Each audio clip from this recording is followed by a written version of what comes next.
ঈদের ছুটিতে এখনো রাজধানীর রাস্তা অনেকটাই ফাঁকা, দেখা নেই চিরচেনা ট্রাফিক জ্যাম। এ নিয়ে জানাতে বাংলা মোটর থেকে সরাসরি যুক্ত হচ্ছেন সহকর্মী মাকদুরা মিতি। মিতি, কেমন আছেন? রাজধানীর রাস্তাঘাট কেমন দেখছেন? মানুষ কি দেখা যাচ্ছে রাস্তাঘাটে?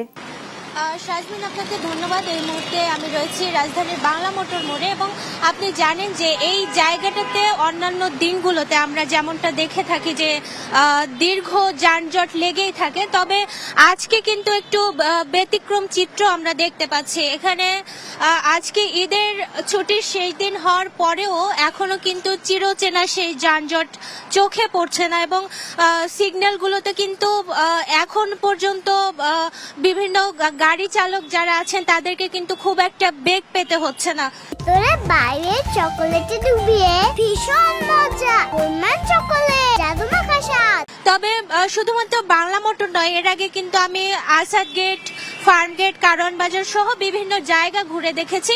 সেখানেও কিন্তু যানজটের যে চিত্র সেটা স্বাভাবিক দিনগুলোর মতো নয়। আজকে কিন্তু খুব একটা যানজট চোখে পড়ছে না এবং যারা পথচারী আছেন তারা কিন্তু স্বস্তি নিয়ে চলাফেরা করতে পারছেন। তবে এই স্বস্তির বিষয়টা খুব তাড়াতাড়ি শেষ হবে বলে ধারণা করা যাচ্ছে, কেননা যেহেতু আগামীকাল থেকে সরকারি বেসরকারি সব প্রতিষ্ঠান খুলে যাচ্ছে, ব্যাংক, বিমা সবকিছু খুলছে, সেহেতু খুব শীঘ্রই তাদের যে স্বস্তি নিয়ে চলাফেরা এটা কিন্তু আর থাকবে না এবং ঢাকা তার চিরচেনা সেই যানজটের রূপে ফিরে আসবে বলে ধারণা করা হচ্ছে। শাজমিন, এই ছিল রাজধানীর বাংলা মোটর মোড় থেকে আমার কাছে সর্বশেষ তথ্য।